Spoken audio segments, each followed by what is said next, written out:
நம்ம தங்கமயிலோட ஜேஎம்டி திரு ரமேஷ் சார் நம்ம கூட இருக்காங்க. ஸோ நம்ம தங்கமயில் இப்போ மதுரையில் 7வது ஷோரூமை பிபி குளத்தில் ஓப்பன் பண்ணியிருக்கோம். ஸோ இந்த ஷோரூம் ஓப்பனிங் பற்றி சார் கிட்ட சில வார்த்தைகள் கேட்டு தெரிஞ்சுக்கலாம். சார் வணக்கம் சார். ஹரே கிருஷ்ணா. நம்ம மதுரையில் இப்போ 7வது ஷோரூம் பிபி குளத்தில் ஓப்பன் பண்ணியிருக்கோம். ஸோ பிபி குளத்தில் ஓப்பன் பண்ணதுக்குரிய காரணம் என்ன சார்? ஹரே கிருஷ்ணா. அதாவது நமக்கு தங்கமயில் எல்லா திக்கிலையும் இருக்கணும்னு முடிவு பண்ணியிருக்கோம். நான் கஸ்டமரை தேடி, மக்களை தேடி, ஏன்னா இப்போ மதுரை பழைய மாதிரி இல்லை, ரொம்ப சனம் கூடிச்சு, டிராஃபிக் ஜாஸ்தியாக இருக்குது. இங்கேருந்து அங்கே, அங்கிட்ட இருந்து இங்கே அலைய முடியல, வெயில் ஜாஸ்தியாக இருக்குது. ஸோ அதனால் மக்கள் இருக்கிற இடத்துல நம்ம கடை வைக்கணும்னு முடிவெடுத்தோம்.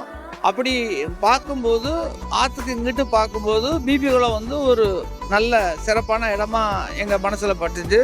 ஸோ நல்லா கம்ஃபர்ட்டாக இருக்குது. அதனால பிபி குளத்தை தேர்ந்தெடுத்தோம். ஸோ பிபி குளம் தங்கமயிலில் என்ன ஸ்பெஷல் சார் இங்கே இந்த ஷோரூமில்? பிபி குளம் தங்கமயிலில் பார்த்தீங்கன்னு சொன்னால் இன்னைக்கு மக்களுக்கு தேவையான லைட் வெயிட் கலெக்ஷன்ஸ் எல்லாமே இருக்குது. நம்ம தங்கமயிலை பொறுத்த மட்டும் எல்லா விதமான ஜுவல்லரியும் இருக்கும். இப்போ காஸ்டிங் சொல்லி எடுத்தீங்கன்னு சொன்னால் பேப்பர் காஸ்டிங் வச்சுருக்கோம், எலக்ட்ரோ ஃபார்மிங் வச்சுருக்கோம், ஹேண்ட்மேடு செயின்ஸ் வச்சுருக்கோம், மிஷின் மேட் செயின்ஸ் வச்சுருக்கோம். அதாவது லேட்டஸ்ட்டு ஐட்டத்தில் லைட் வெயிட் ஜுவல்லரி ஃபுல்லாகவே இருக்குது.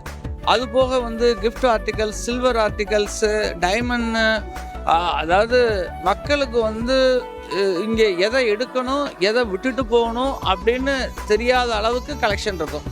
ஸோ ஆற அமர உட்காந்து நல்ல டிசைன்ஸை பார்த்து செலெக்ஷன் பண்ணி வாங்கலாம். ரொம்ப சிறப்பாக இருக்கும். ஸோ உங்களுக்கு நியர்பை நாங்களும் உங்களை தேடி வந்துட்டே தான் இருக்கோம். இப்போ பிபி குளத்தில் நம்ம தங்கமயில் 7th ஷோரூம் ஓப்பன் பண்ணிட்டோம். ஸோ உங்களோட சப்போர்ட்டை நம்ம தங்கமயிலுக்கு கொடுங்க. மக்களின் மனம் கவர்ந்த நம்ம தங்கமயில் இப்போது மதுரை பிபி குளத்தில். தங்கம் வாங்க, தங்கமயிலுக்கு வாங்க.